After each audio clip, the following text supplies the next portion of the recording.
अस्सलाम वालेकुम रहमतुल्लाहि व बरकातुहू। उम्मीद है कि आप लोग खैर आफियत से होंगे। आज की तबलीग और हमारा माशरा दीन के नाम पर कारोबार और मिंबर महराब की बेहुरमती एक अलमिया बन चुका है। बर्रे सगीर से हिंद में मजहबी जुलूस कॉन्फ्रेंसों का आगाज मुसलमानों की फिक्री बेदारगी, अकीदा की हिफाजत और अखलाकी तरक्की के लिए हुआ था। एक दौर हुआ था जब मिंबर महराब पर तकवा, इल्म नाफे और खशियत इलाही का राज हुआ करता था, लेकिन इंतहाई अफसोस के साथ ये कहना पड़ रहा है कि आज का दौर इसके बिल्कुल बरअक्स हो चुका है।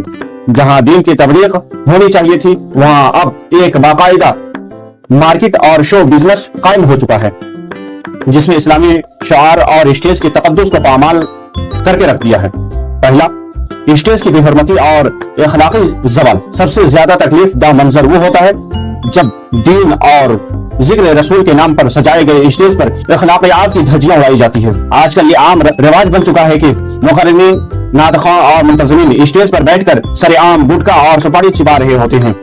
महफिलों के दौरान ही सिगरेट की धुआं उड़ाई जाती है। बाज़ औक़ात स्टेज के पीछे या उसके इर्द गिर्द करीबी माहौल में ऐसे गैर शारी अफ़आल किया जाता है जिनकी आम जिंदगी में भी इजाजत नहीं होती है या आम वक्त में भी इजाजत नहीं होती है। स्टेज पर इल्म और हिकमत की बातें करने के बजाय एक दूसरे पर कटास, एक दूसरे के पगड़ी उछालना और एक दूसरे की आलोचना करना ये आम सा हो चुका है। और यहीं तक महदूद नहीं, बल्कि स्टेज पर बैठकर कहे लगाकर हंसे जाते हैं। संजीदा महफिल को एक कॉमेडी शो या तमाशा बना दिया जाता है।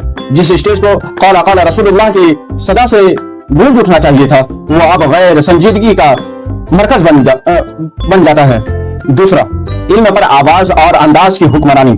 सबसे खतरनाक, माजी में मदारिस से इस्लामिया का एक मुरव्वजा और खूबसूरत उसूल था, जिसको आज भी है, जिसको कोई इल्मी लक़ब जैसे कि मौलाना, मुफ्ती, शेख उल हदीस, अल्लामा, इसके अलक़ाब के नवाजा जाता था। और ये अलक़ाब गहरे मुताले और साल की इल्मी जद्दोजहद की बुनियाद पर दिया जाता था। समाज में उन्हीं हकीकी उलमा की कदर होती थी। लेकिन आज तराजू बदल चुका है।